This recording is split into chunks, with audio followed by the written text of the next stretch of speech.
Caleb had a great question, I thought, in our pre-production meeting, which is 5:30 a.m. every morning, and maybe not that early, but you brought up, where does this bowl win rank among some of the great ones? So let's go ahead and take out, and we want your thoughts on the chat board. Hit the thumbs up button so we can get more people on board.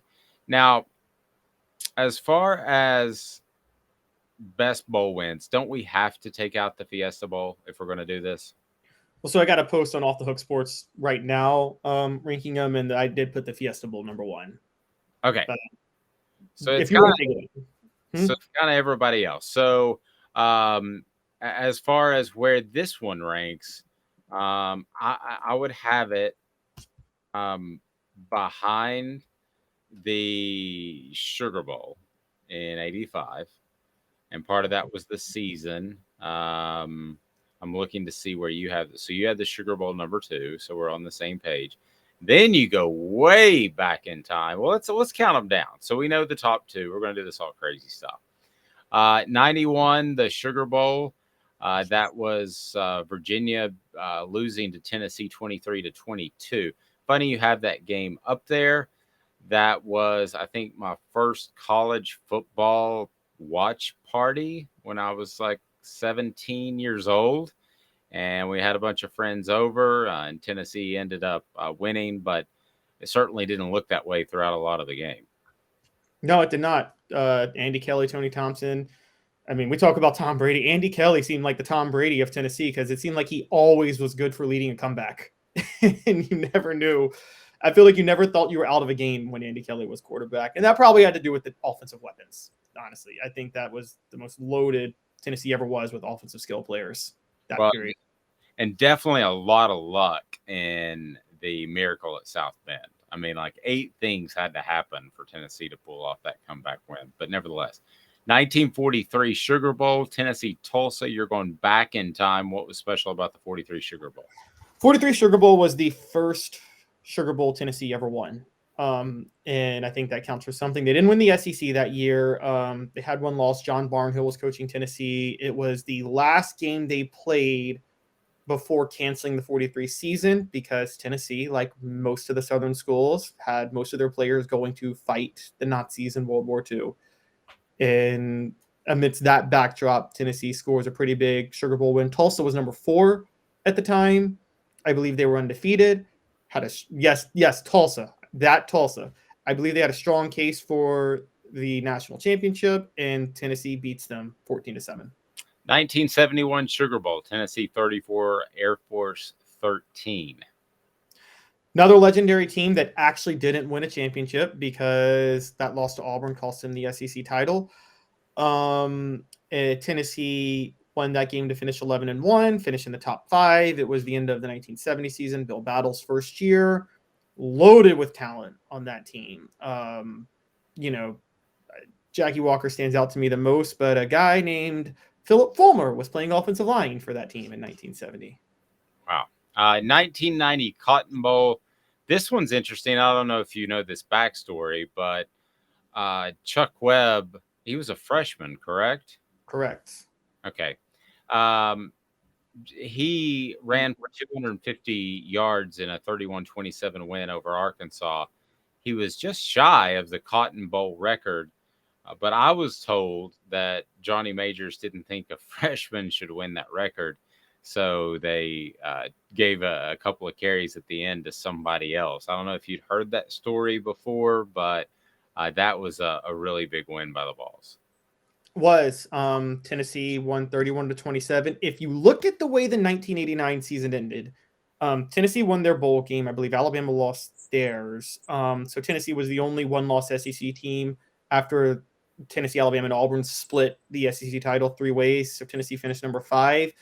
They had a strong case to maybe say they should have gotten a share of the national title that year. They didn't, but it was a big win. And quite honestly, I think that set in motion what we consider the greatest run of the modern era for Tennessee football, the 1989 to 1990 or to 2004. That 16-year run was just incredible.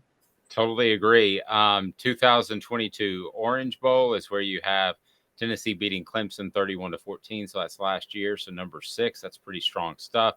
The 96 Citrus Bowl, Tennessee 20, Ohio State 14. Why did you have this at number 5? So I want people to know this is the only would we say non-prestigious bowl game that I have on here. Like Yeah. it wasn't a BCS bowl or a New Year's Six bowl or a Bowl Coalition bowl, but Tennessee was in the top. It was a non-New Year's. It was a non-BCS. It was a non-Bowl Coalition bowl, I guess, or Bowl Alliance in '95 between two top 5 teams. Tennessee was facing the Heisman winner in Eddie George that year. Yep. They had a famous play where they stopped the Heisman Trophy winning running back on a 4th and goal from the 1-yard line. They had a couple big plays, one from Peyton Manning, one from Jay Graham. They win that game to finish 11-1 and in the top 3. I think it was just the significance of beating a top 5 Ohio State team, what that meant for the program as the greatest 4-year run of the modern era of Tennessee football was underway. All right, so we're into the top 5 portions of the program brought to you by City Heating and Air Conditioning. That's cityheatandair.com. Integrity matters. They'll give you the best service for your unit, and it's going to get cold.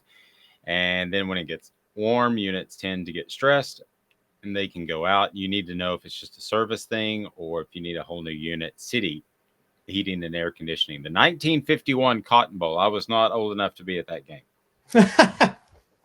This was in the 1950 season. Tennessee lost the second game of that year to Mississippi State, won out to finish 10-1, finished the year ranked number 4. Texas finished the year ranked number 3. Tennessee had beaten Kentucky earlier in the year, who won the SEC title, who was undefeated with Bear Bryant at the time, but Kentucky still got the Sugar Bowl invite. But Kentucky did Tennessee a favor with that Sugar Bowl invite, which is they beat Oklahoma, who was, I believe, number 1. Army was number 2 and lost to Navy after the final AP poll came out. So some selectors by this point were already ranking their teams after the bowl games. So by Tennessee beating Texas in the Cotton Bowl, if rankings had been done after the bowl games, Tennessee very clearly would have finished number 1 in the nation. And many selectors had them number 1, so they actually are able to claim 1950 as one of their national championships. The 1951 Cotton Bowl leads us to the 1939 Orange Bowl, Tennessee over Oklahoma, 17-zip. First bowl game Tennessee ever played in. First 11-win season Tennessee ever had in 1938 on the heels of their first SEC championship ever. Their first top 5 AP finish. They finished number 2 in 38 to a number 1 TCU, but also their first ever national championship. They were able to claim a share of the national championship that year. I think the majority of the selectors picked Tennessee over TCU, but the AP poll picked TCU. So this was a cherry on top of a legendary season. I would argue the second greatest season of all time, only to 1998. Travis says the Capital One Bowl. What year was that against 2001? Yeah. That was a very slow Michigan team. I thought that Tennessee looked great, but there was always in the back of my mind that I should have been in LA. So selfishly, I was pretty upset about that. I was watching the game last night, and God bless my wife. She tries hard to cook, but she doesn't cook like Big Orange Phillies. The wings are fantastic. The food is fantastic. Across the board is unbelievable. That's because they have fresh ingredients. If you're listening to lunchtime, go ahead and get there and hit it for lunch on Maynardville Pike. Close to Maynardville, close to North Knoxville. For all you peeps out that way, you will enjoy it because they've got darts, billiards, cornhole. If the game gets out of hand, a lot of NFL action still going on, as evident by, did I mention the Cowboys won last night? But a lot of NFL action still going on. So post up there and have a good time. And don't play Mr. Viles at billiards. That could go bad because he's really, really good. And portions of the program brought to you by Vassy Lawn and Garden. Man alive, it's worth the drive right there in beautiful Cleveland. Whether you're in Nashville, Knoxville, or Chattanooga, you need to get to Vassy Lawn and Garden for your industrial and commercial mower needs, residential as well. Toro, count on it.